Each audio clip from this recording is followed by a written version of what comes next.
you want to get laid tonight, do it. Go for it. Like, you want to find your forever person, you're not sure. You want to just make outs, whatever. All of it is great. No judgment. However, the idea that Tinder is only for hookups is just absolutely not true, and it has never been true. I think it is wishful thinking from like 22-year-old bros.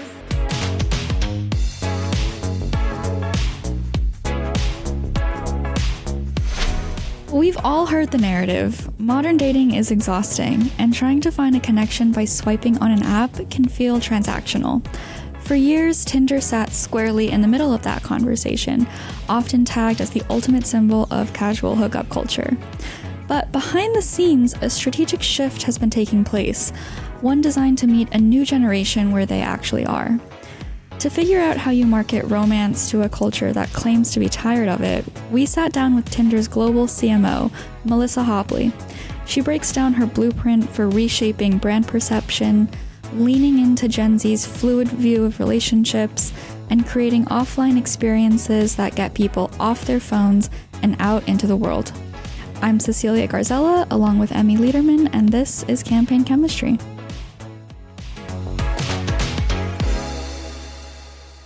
Hey, Melissa, thanks for coming on Campaign Chemistry. Ladies, thank you for having me. This is going to be fun. It'll be a little spicy. Thanks for having me. I'm excited. Yes, we're very excited, and we always start off our episodes with a little game. So we wanted to curate something for you in Tinder and do a swipe left or right. A lot of the topics are marketing related. Some of them are kind of just random dating app related, but going to give you a series, and we want to know if you would swipe left or right. Are you ready? I'm ready. I'm always swiping right or left. So you have already tailored this for me. Perfect. Okay. Fire first, away. Yes. First one, very topical, influencer trips. Swipe right. Yes. Okay. Why? I know that some of them get hate, but the majority of the influencer trips are positively received. It's a way for influencers to experience the brand. It's a way for influencers to experience something that they might otherwise not be able to afford or manage, like Coachella. There were so many brand trips to Coachella. Influencers love it because they're like, oh, you're taking me to Paris, you're taking me to the Super Bowl, you're taking me to World Cup. And brands like it because it's a lot more interesting than here's a mailer. Like, those are fun too. And we see so much creativity in that. But I want you to feel closer to the brand. Like, we talk at Tinder a lot about, we haven't done this yet, so someone's going to steal this idea as I talk about it on your pod. But, I want to take people to Paris, the city of love. And who wouldn't want to go to the home of the French kiss? So, I'm a swipe right on influencer trips.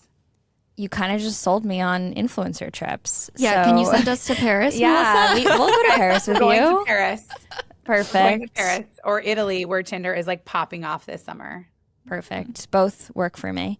Our next one is chaotic and self-deprecating brands on social. So you have your Duolingos, your Ryanairs, all that kind of stuff. Hard swipe right. I would super like that if I could. When Tinder, you really like someone, you can super like them, and it like helps you like stand out. Super like on the self-deprecating brands. I am obsessed with Ryanair socials. I am so obsessed. But a guy, this is not recent. It probably happens like every quarter, and I miss some of them. He's like, I don't have a window, Ryanair, and they're like, yeah, Chad, you paid €30 for your ticket from Paris to Rome.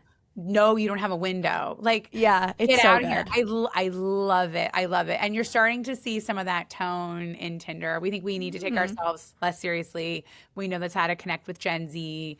So swipe right, super like.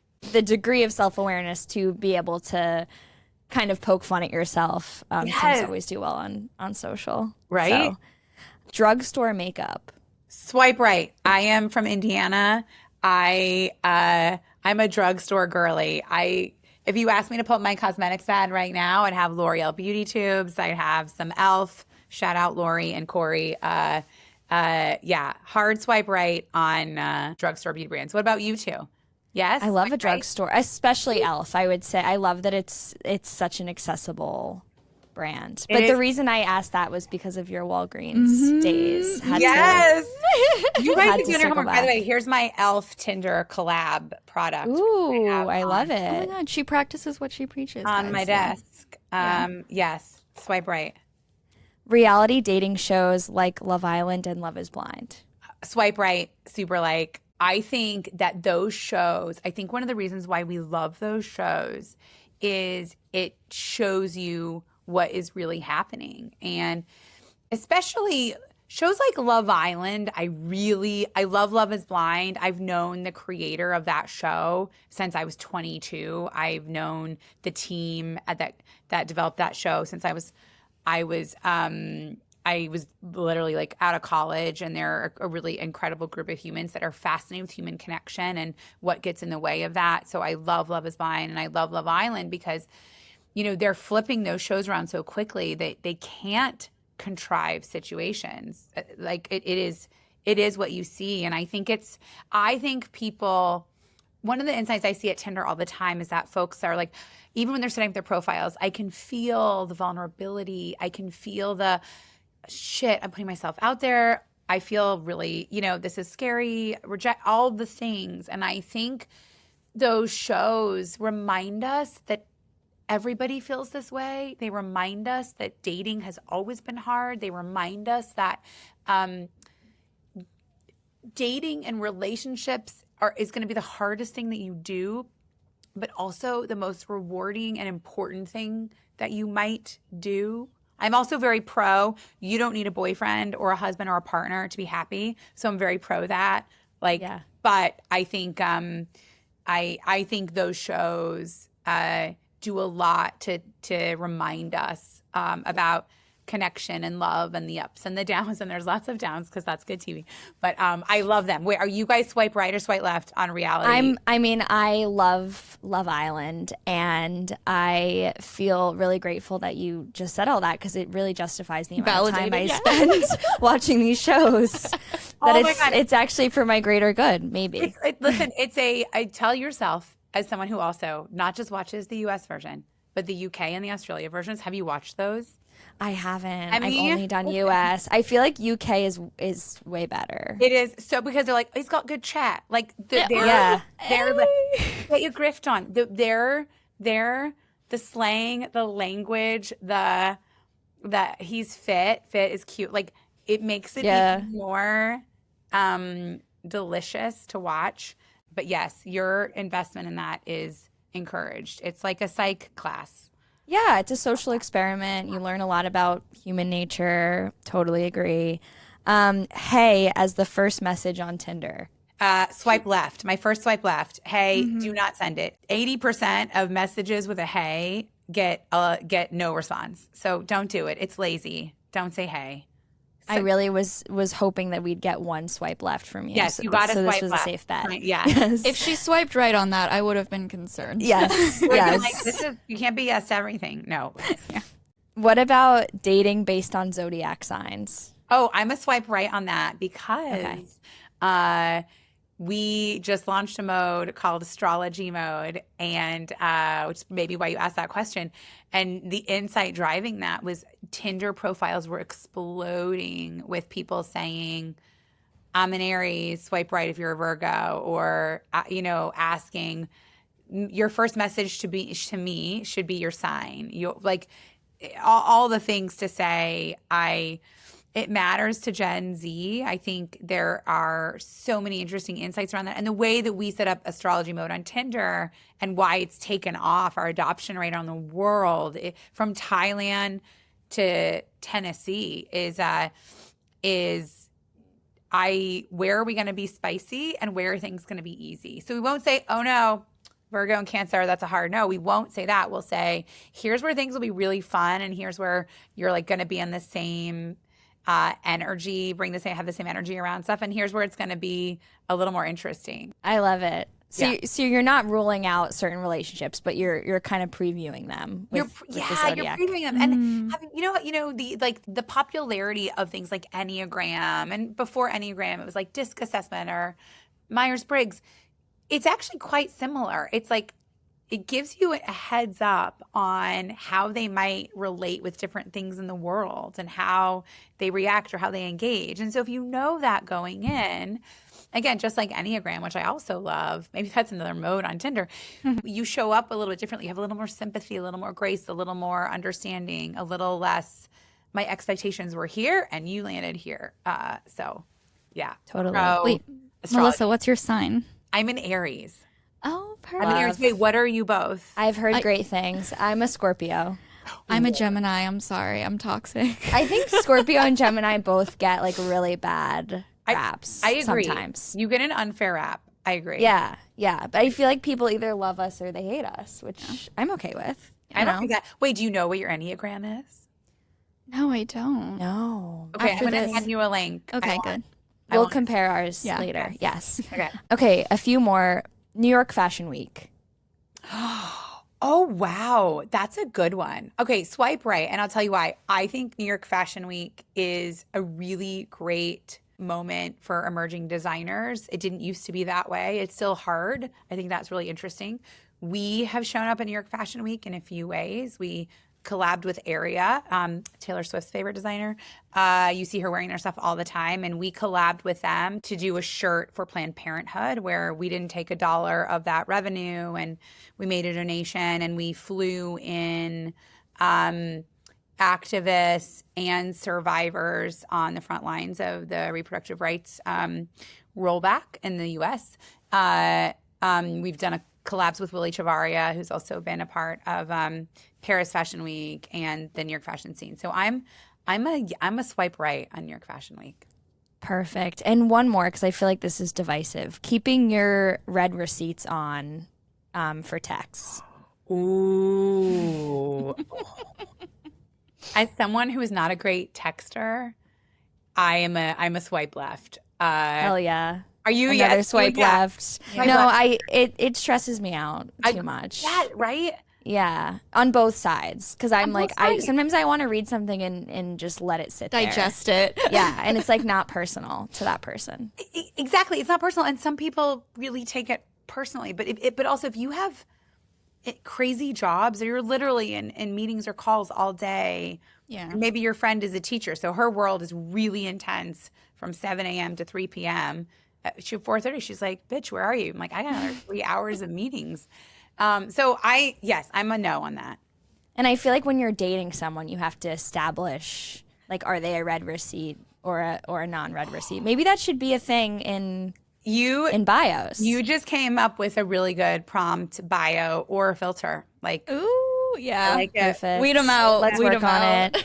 I wish we could like keep playing this I game know. I could do forever. this the whole podcast. Yeah. So you had those were so many good questions. And I've never been asked that before, which is so funny. Thank you for doing that. That was Yeah, honored. of course. This was fun. Well, Melissa, let's talk about how you got here. You know, before this, I was so surprised to learn you started out as an entertainment publicist. Yeah. And then you worked, you spent time in the kind of behavioral science, like consumer psychology space at biology.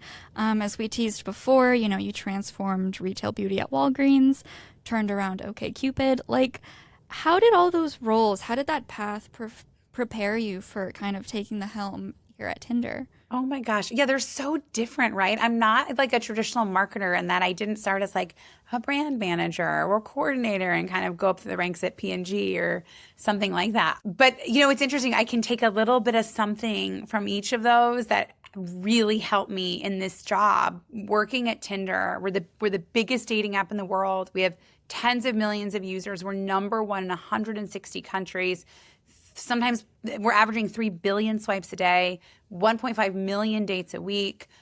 It is the hardest job I will ever have. If you think about this, you come into dating for a phase of your life. And for some people, that phase is longer. Sometimes they want that. Sometimes they don't like that. But it's also a phase that most people don't like.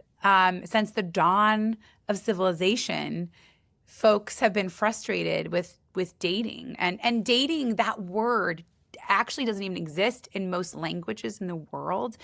the concept of dating really doesn't actually exist in many parts of the world. Even in the US and Western Europe, it's decades old. It's a new concept, and it's always been harder for women.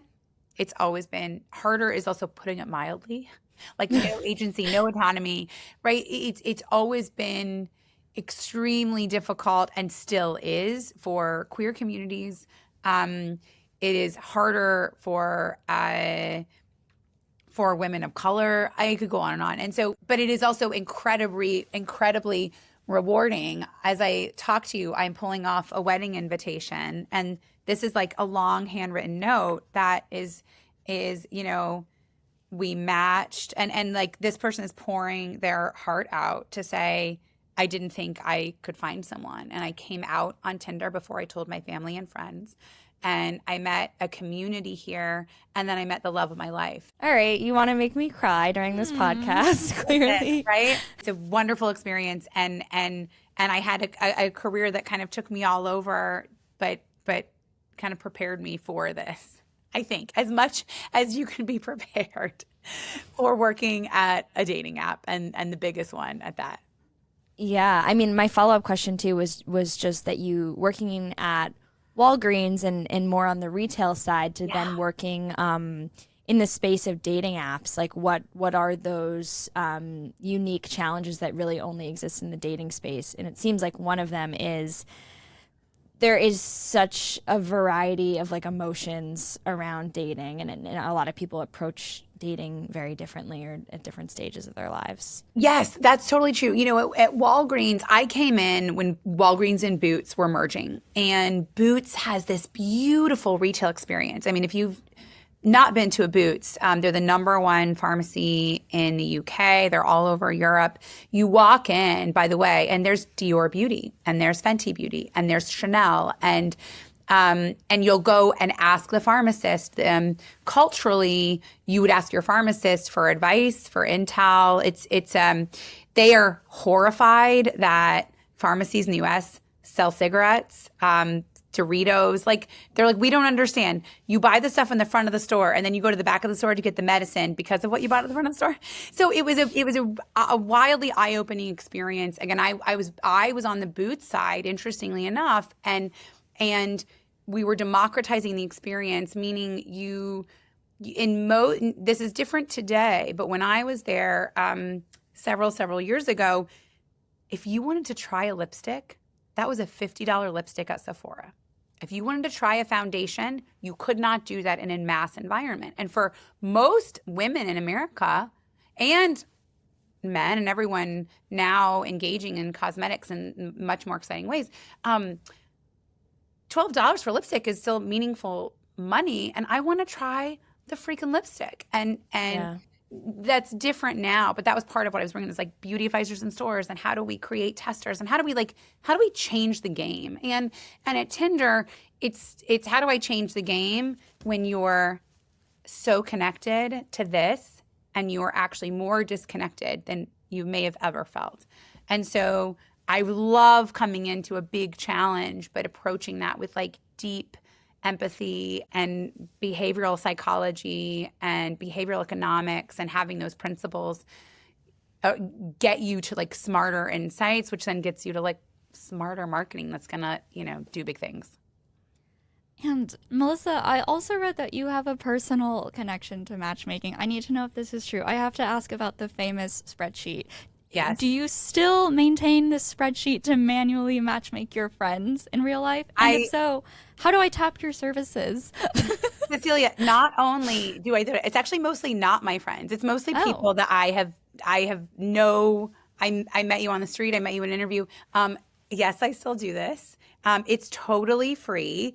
I started it because of folks like you. I started it because I was at OkCupid, and I was meeting really interesting journalists and the White House correspondent for a very big network, or a very senior editor of The Atlantic. Not naming any names, but I was meeting these, and I meeting these journalists, and they're like, yeah, but it's really actually is hard for me to be on apps. I'm like, you know what? Fair, yes. Or you're traveling constantly, whatever. And so I actually just started a list of, oh, you're in DC. I just met someone else in DC who is also a journalist. you guys should know each other. And that was how it started. And it's totally free. It's reactive, meaning I'll meet you, I'll put you down, I'll be like, okay, tell me, I'll get some of the intel. What's your sign? Kind of. I don't actually do that. Which you know already. Yeah, right. Which I could guess. And I'll say like, where do you live? Are you open to travel? Straight, gay, queer, kids, no kids. I'll get a little bit of intel, and then I'll say you may never hear from me, or you might hear from me next week, or may hear from me in 3 months, and I'll say, Cecilia, are you still single? I met someone I think might be interesting, and you'll say yeah, and then I'll say to the person, I would have already said to them before I asked you, and then I'll say here's each other's numbers. Report back. So yes, I do the New York Times wrote about this, and I love love, and again, I'm in this really cool position of like talking to folks who are single or dating for the first time, or they just came out, or they're exploring bisexuality, whatever. You're divorced, you lost a spouse, whatever that may be. And so I do have a spreadsheet, and if you would like on the spreadsheet, reach out, and Cecilia, we'll talk after this taping. Yeah, we'll talk offline. I feel like that's such a good segue into kind of your vision for Tinder, because it sounds like you're the type of person that really values these deeper and like very true connections. Yeah. And also Tinder's kind of legacy as being more of a hookup, like short-term relationship type app. Can you tell us a little bit more about how you've kind of tried to reinvent that reputation? Yeah, totally. And by the way, it's been hard. Tinder was known as like the hookup app. And I had some people when I came in that said, yeah, just own it. Just own it. Yes, we're for hookups. And I said, well, first of all, if you look at the academic data, again, I'm very pro, you want to get laid tonight? Do it. Go for it. Like you want to find your forever person, you're not sure. You want to just make outs, whatever. All of it is great. No judgment. However, the idea that Tinder is only for hookups is just absolutely not true, and it has never been true. I think it is wishful thinking from like 22-year-old bros. And I could go down a very nerd rabbit hole, but also fascinating of like why women don't pursue casual sex in the at the intensity and frequency with which you would see that from straight men or men and the LGBTQ space. I could give you the science behind that, or what we know about it. Yeah. But the truth is, they don't. There is not a business there. Well, I'll tell you, one of the insights is, and again, I get to work with like anthropologists and sociologists, and again, there are Grindr is a successful app. We have investment in Sniffies, which is like a Grindr. It's for the queer community. It's male centric. Those apps are exploding. They have that doesn't exist for women, and or the tools and the way that women use. Like Her is a sapphic app that's a sibling brand for queer, bisexual, or gay women. There's some other players out there, but they're very different experiences. One of the insights behind how we thought we might change that perception is owning it, but also talking about the real connections that happen here. So when I first joined, Tinder had never done a global brand campaign, and we did some really fun work. And it was when you got on Tinder, you didn't expect your one night stand to turn into 2 nightstands. I always reference that copy. I think it's so sharp. It's really good. Genius. Thank you so much. Mischief did that work. They were such great partners. And by the way, I hear that on a daily basis. Or another one was like, when you got on Tinder, you didn't expect your summer fling to turn into a fall fling, which turned into a winter fling, which turned into a summer fling, and the camera spins, and like all the seasons are there. And as I talk to you, I'm looking at a wall of over 80 wedding invitations, and that's just from that's just what I got over the last couple of weeks. So half the people in Tinder are looking for something serious, and the other half are I don't know, or I'm looking for something more short term. And so it's hard to change perception, isn't it? You guys have had some really good interviews here. People are talking about that, and we're still in it. I think being self-deprecating, I think owning it, I think talking about the relationships that do start here is one, but also the product has innovated so much that I've got a lot of they give us a lot to talk about, especially this year more than honestly the last like 10 years at Tinder. We have product, really thoughtful, really interesting products that are addressing how people want to date and connect and flirt today. Like less pressure, make it easier. I want to get out there. Give me like events. I actually want to get off of this app and do this in an IRL setting, all of those things. So that's also helping shed that hookup only perception. And the last thing I'll say, and then I'll shut up, but Gen Z doesn't look at the world that way. They don't look at the world as like hookup or not. It's not binary.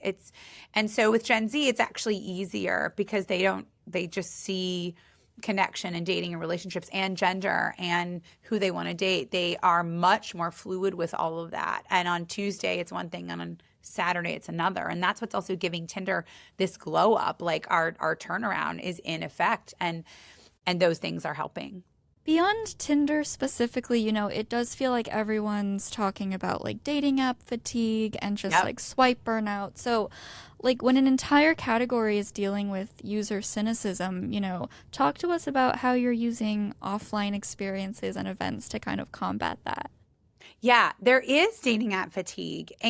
But what's also true is, and I don't think this gets talked about enough, folks are not coming to dating apps like they were. They're not replacing that with anything else. And so what concerns me as just a human in the world is if you were not on dating apps, but you were doing, you were meeting people out and about, or you going on like singles, learning to cook or run clubs, or you were replacing what a dating app would have given you with something else to meet someone that you might have chemistry with, or it could turn into something, it would be okay. That's not happening. And so the bigger headwind, the bigger meta trend is our connection and disconnection, right? And so what we do see, what we spend a lot of time getting under the skin of is, okay, people, where are we seeing people actually leave their house and leave their apartment, right? Alone time exploded in COVID. It never fully course corrected. It stayed up here. This alone time of I'm doom scrolling Instagram, or I'm doom scrolling TikTok, or I'm doom scrolling on YouTube. I'm not doing dinners or happy hours or going to Barry, whatever it was with friends. We're going to meet people. It's just not happening. But they're going to music. They are starting to do run clubs a little bit. And so we're doing a huge, probably one of the biggest investments of the company is around IRL and events. And we will be in almost 30 cities by September. We're spinning this up really fast. We brought in like an incredible team to help build it. And it's really easy and fun. You can actually go into Tinder, click on the events tab, and see, okay, what is it? Like tonight there's jazz in New York City. I love jazz. I am not single, but I am on all the apps all over the world, and I'll be going to this event to get a feel for the vibe. But I can see in the app like who else is going. I can get my ticket in the app. Like it's not just, hey, there's a thing tonight. That's not that interesting. What I want to know is I need the integration and my phone. Okay, I can get a ticket here. All the events are like super affordable and like accessible. And I can see who's there. And if I didn't talk to Mark at the event, I could reach out to him after because I can see who attended. So it's a big, big, big investment. It's super fun to market. It's super fun to work with that team. And we already see that changing perception of behavior. We see that driving real connection and crushes and sparks. And we see that giving you a reason to like come back to Tinder. Because that's what I hear from people all the time. And I was like this. I was single in New York City for a long time. You go for happy. I'm like, I wish I just knew where like the single people were. Mm-hmm. I'm sure not everyone in this bar is single. And that's what Tinder events is. You're already doing trivia night, or you want to do, there's like a sound bath, there's like yoga. It's some really fun and cool things. And it's folks that are single. So it's easier to like find maybe your person. Melissa, I'm going to try it. I'm not just saying that. I love it. Yeah. Okay, so Melissa, we're going to give you your fun surprised guest question now. It's from Kat Ferdin, CMO of Coinbase. Hey, this is Kat Ferdin. I'm the CMO of Coinbase. We have a question for Tinder. Dating is one of the most dynamic and truly human spaces in the world. How do you balance a desire to maintain a clear and consistent brand image against the in the wild evolution of the brand and the dating culture with which it exists in? Wow, Kat. Whoa. She Okay, came Kat. through. She That's should get a good. job here. Yeah. That was a really good question. Yeah, that was Kat. That was good. The answer might surprise you. I don't worry about a clear brand perception. What I mean by that is I don't think being obsessed about that or having an uber protective mindset about that is feasible, is a good use of my time and energy, is a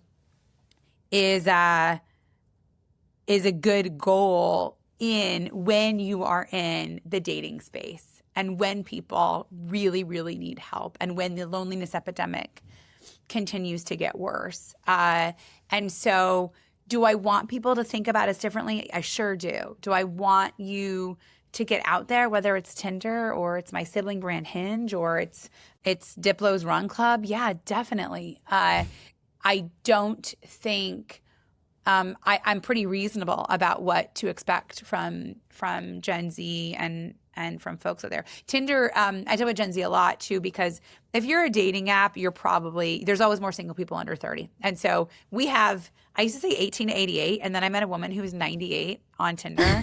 It was a fucking legend, by the way.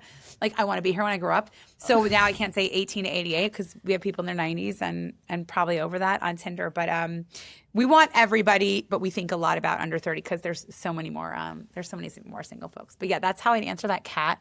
What a good question. Oh, wow. I love it. Thanks, Kat. And you mentioned before when we were talking about Tinder events, this idea of using the category to reach out to people that maybe have digital fatigue and figuring out ways to connect with them through other interests and new avenues. And I also noticed that you did this collab with Diesel this year around Pride. And I would love to just talk about that in particular, then also just your broader approach to brand partnerships as a way to reach new audiences. Yeah. Oh, thanks for asking about that. So I love studying other turnarounds. I think we know turnarounds are way harder than a new product launch. And so what I make my team do and myself is spend time deconstructing so many of these really interesting turnarounds. Domino's, which is not a new one. Coach, which is a little more recent. Pinterest, Uber, Calvin Klein, Elf. I spent a lot of time with Corey, the CMO president of Elf, picking her brain about things. And what you start to see some themes there. And one of the Crocs. I became very good friends with Heidi Cooley, the former CMO at Crocs, when I said, tell me what you did. And one of the themes in many of these turnarounds, especially with Gen Z or under 30, and especially with female-centric brands. Because in a dating app, just like bars and nightclubs, there's always more men than women. And so all of us think way more about marketing to women. Now, there's my queer community, which is really important and thriving on Tinder, and that's a big part of our business. But it's our straight daters that need more help. We could have a whole separate podcast. Soundbite. Yeah. The straight women don't need help. They need support and therapy and resilience. Yeah. And the straight men are the ones that need help. But collabs is one of those ingredients and a lot of those turnarounds, right? Crocs Balenciaga was one of the initial turning points in changing that brand from a joke to this iconic cultural juggernaut. And so I love collabs. I want to marry your brand equity with my cultural heavy hitter and my global footprint to create something special where 1 + 1 is 5.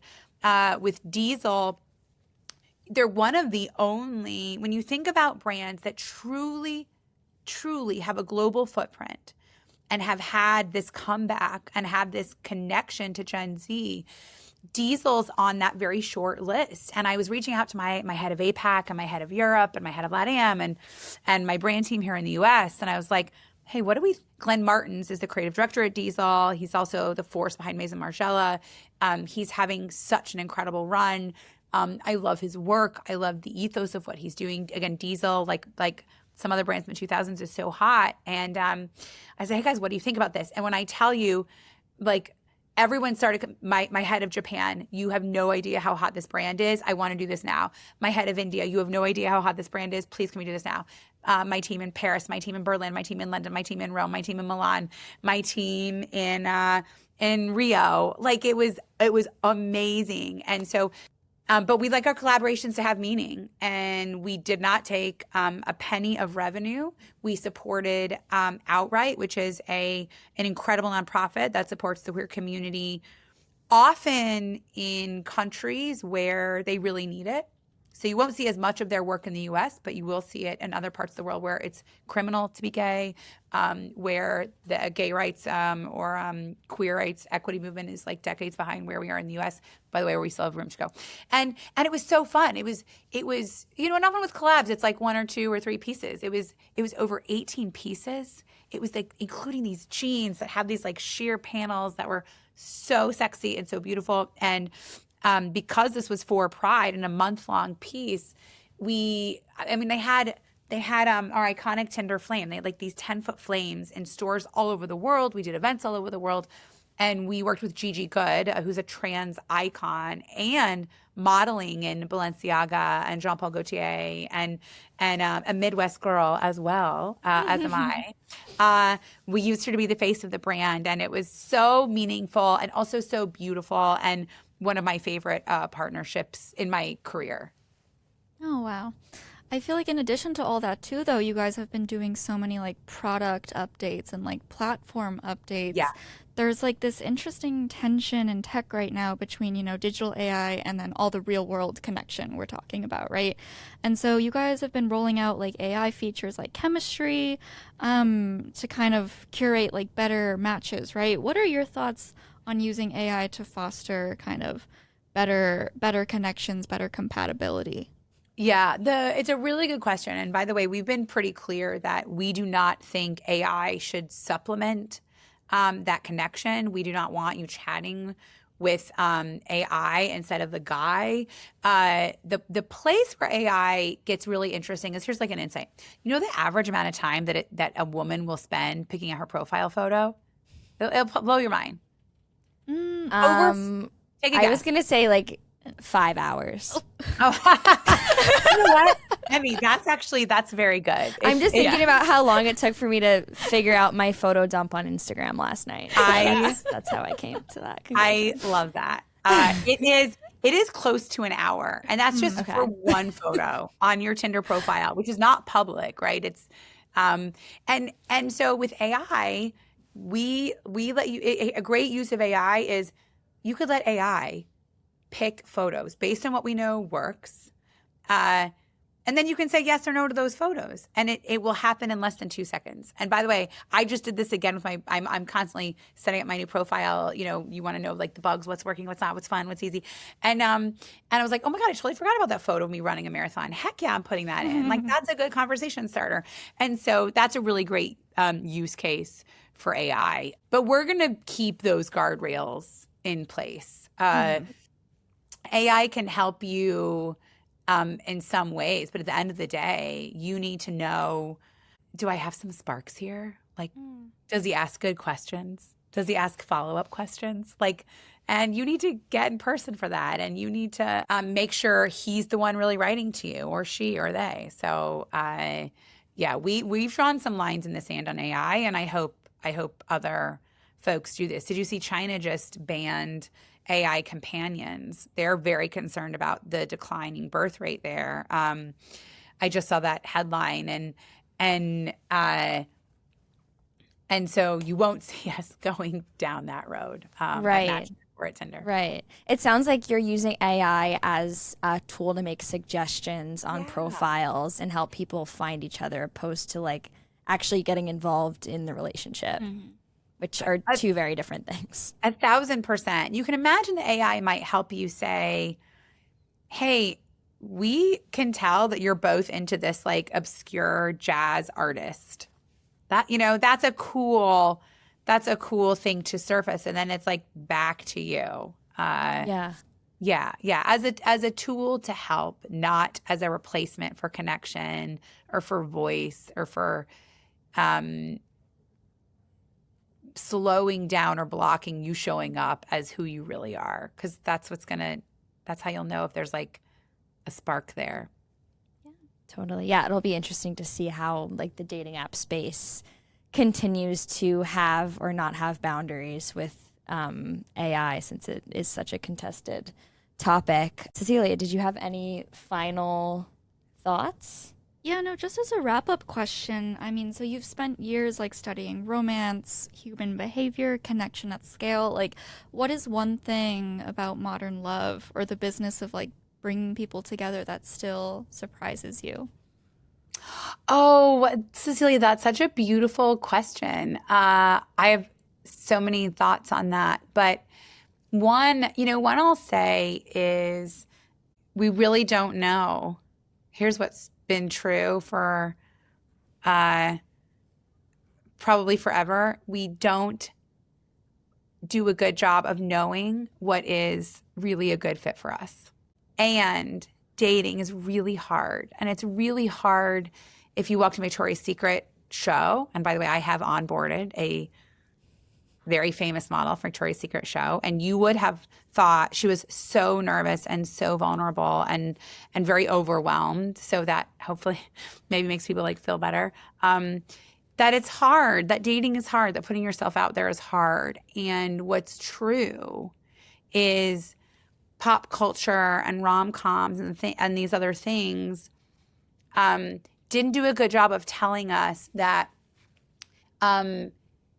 you're going to work so hard on your PhD. You're going to work so hard to get your dream career. You're going to work so hard to train for a triathlon. You're going to volunteer on the weekends. You're going to do all of these things.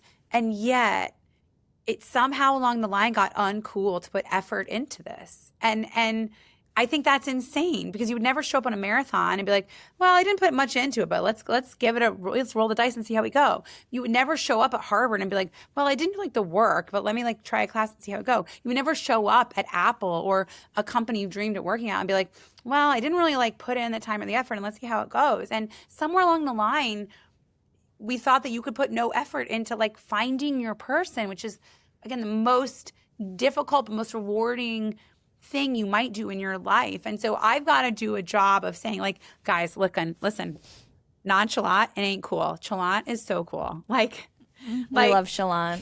Chalant, right? I'm totally nonchalant, as you can tell. So yeah, I have so many thoughts there, but I think part of my job has to be to say, like, it's okay to put yourself out there. It's okay to like remind you that like not everyone's going to be your person. That's okay. And like, you're great. And affirming who you are is the first thing that I need to do, and the first thing I need to make you feel when you come to our Instagram or when you come into the product. And we'll never be done with that. But that was more than one answer, Cecilia, but I love that question so much. And I care really deeply about it. And there's such a nice group of humans who care at Tinder. And so we get to like have these conversations every day.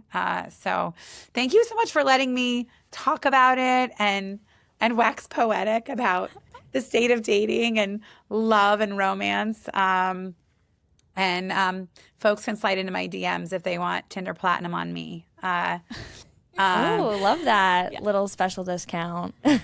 Melissa, your care comes through so much, and I just feel so inspired talking to you. So yeah, and I love what you said about showing up. Yeah. The analogy about how we show up for love and dating versus everything else in life is just like so clear to me, and it's cool to see you kind of like unravel that perception that you need to be nonchalant about dating, because it's like, where did we get that from?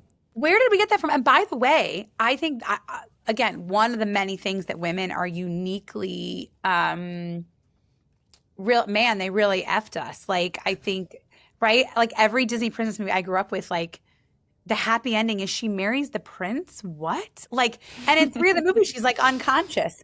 Like, so I think I think we have been sold something that was not true and not ever true. And but I really appreciate the chance to talk about that with you all. And Cecilia, I would like to come back and talk about your Tinder experience.